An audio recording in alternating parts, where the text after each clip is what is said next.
Halo, sahabat dalam kasih Kristus. Perlu kami sampaikan bahwa video ini dibuat menggunakan teknologi AI. Seluruh visual yang berkaitan dengan Yesus adalah ilustrasi artistik, bukan gambaran fisik yang sebenarnya, dan dimaksudkan semata-mata untuk membantu penyampaian pesan rohani. Hari ini kita akan merenungkan sebuah bagian yang sangat penting dari Injil Matius, yaitu pasal 21 ayat 23 hingga 44. Bagian ini mengungkap otoritas Kristus yang tak tertandingi dan bagaimana tanggapan manusia menentukan nasib kekal mereka. Mari kita mulai. Semua bermula ketika Yesus sedang mengajar di Bait Allah. Imam-imam kepala dan tua-tua bangsa Yahudi datang kepadanya dan bertanya, "Dengan kuasa manakah engkau melakukan hal-hal itu? Dan siapakah yang memberikan kuasa itu kepadamu?" Ini adalah pertanyaan yang penuh dengan jebakan. Mereka tidak sungguh-sungguh mencari kebenaran, melainkan mencari cara untuk menjatuhkan Yesus. Dengan hikmat ilahinya, membalikkan pertanyaan itu kepada mereka. Ia bertanya tentang baptisan Yohanes, apakah dari sorga atau dari manusia? Para pemimpin ini terjebak. Jika mereka menjawab dari sorga, mereka akan dituduh mengapa tidak percaya kepadanya.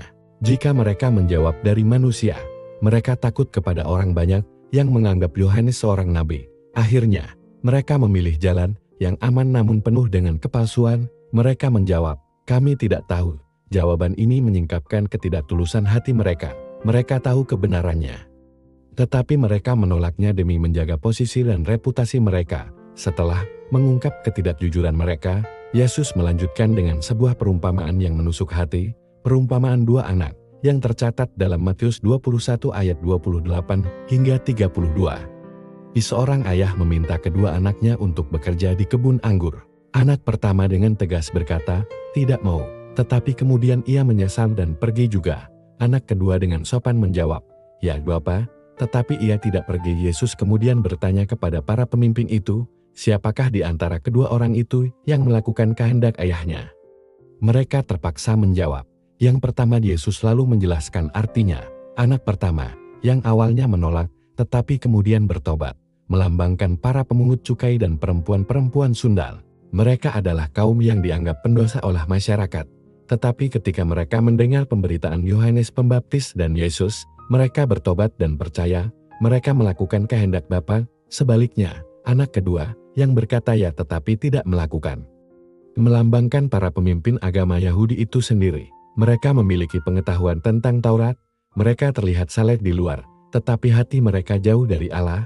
Mereka menolak untuk bertobat dan percaya. Pesan Yesus sangat tajam. Sesungguhnya pemungut-pemungut cukai dan perempuan-perempuan sundal akan mendahului kamu masuk ke dalam kerajaan Allah. Ini adalah sebuah pernyataan yang mengguncang. Hak kesulungan rohani, yang seharusnya menjadi milik Israel, kini dialihkan karena penolakan mereka. Pintu kerajaan Allah justru terbuka lebih dulu bagi mereka yang dianggap hina, namun memiliki hati mau bertobat. Dalam konteks yang lebih luas, ini menubuatkan peralihan hak kesulungan dari Israel sebagai bangsa kepada gereja, yang terdiri dari orang-orang percaya dari segala suku, kaum, dan bahasa. Namun, Yesus belum selesai. Ia menyampaikan perumpamaan lain yang semakin memperjelas keadaan, yaitu perumpamaan penggarap-penggarap kebun anggur, yang tercatat dalam Matius 21 ayat 33 hingga 41. Ada seorang tuan tanah yang menanami kebun anggur dengan sangat baik. Ia melengkapinya dengan pagar, tempat pemerasan anggur, dan menara jaga.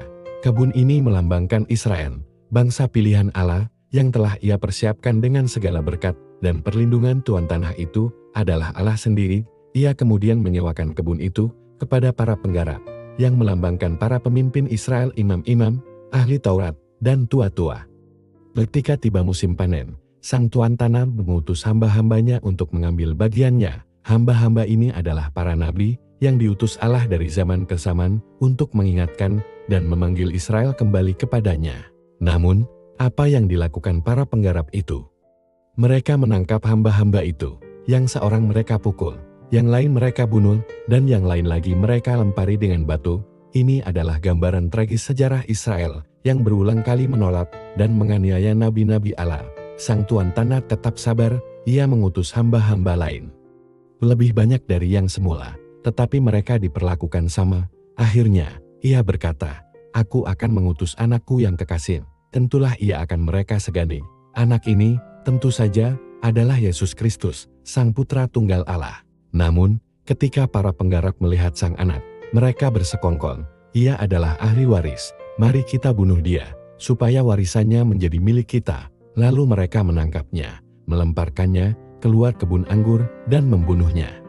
Ini adalah nubuatan yang sangat akurat tentang apa yang akan terjadi pada Yesus. Ia ditolak oleh para pemimpin bangsanya sendiri, dan disalibkan di luar tembok kota Yerusalem. Setelah menceritakan perumpamaan ini, Yesus bertanya kepada para pendengarnya, apabila tuan kebun anggur itu datang, apakah yang akan dilakukannya terhadap penggarap-penggarap itu?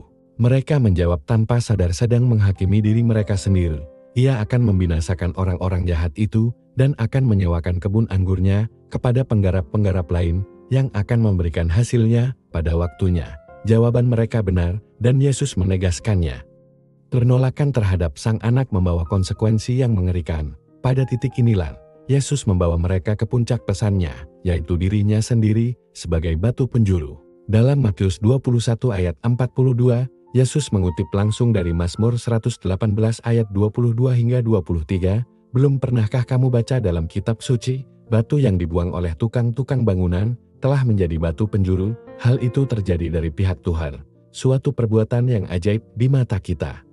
Para pemimpin Yahudi adalah tukang-tukang bangunan yang sedang mencoba membangun kerajaan Israel menurut versi mereka sendiri. Dalam proses itu, mereka membuang Yesus, menganggapnya tidak layak dan tidak penting.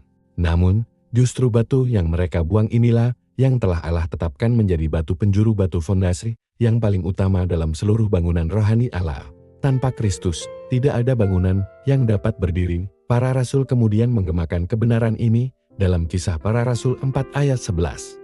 Petrus menyatakan kepada mahkamah agama, "Yesus adalah batu yang dibuang oleh kamu, hai tukang-tukang bangunan, tetapi yang telah menjadi batu penjuru."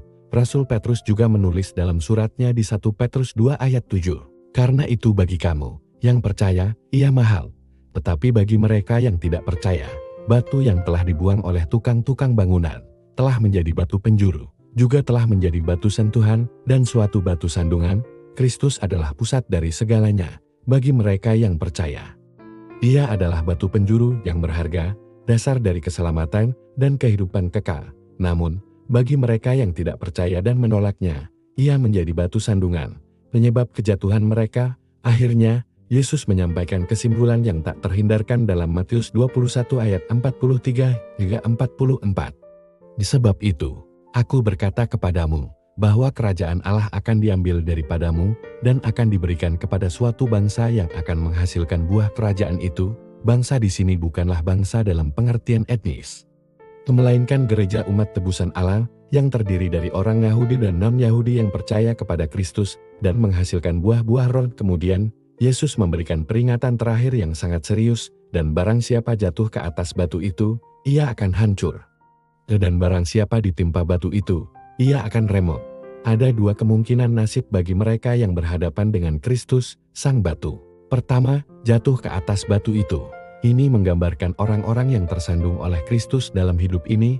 Mereka menolaknya, dan penolakan itu membawa kehancuran rohani bagi diri mereka sendiri. Kedua, ditimpa batu itu. Ini adalah gambaran penghakiman di akhir zaman. Kristus, Sang Batu, akan datang sebagai hakim yang adil, dan ia akan meremukkan semua kerajaan dan semua orang yang menentangnya. Saudara-saudari, firman Tuhan hari ini mengajak kita untuk memeriksa hati kita. Apakah kita seperti para pemimpin agama yang penuh dengan pengetahuan tetapi menolak pertobatan? Ataukah kita seperti para pemungut cukai yang menyadari dosa kita dan datang kepada Kristus untuk menerima anugerah-Nya? Marilah kita menjadikan Kristus sebagai batu penjuru kehidupan kita, membangun segala sesuatu di atas Dia. Jangan biarkan Dia menjadi batu sandungan bagi kita. Percayalah kepadanya, maka kita akan menjadi bagian dari bangsa yang menghasilkan buah bagi kemuliaan-Nya.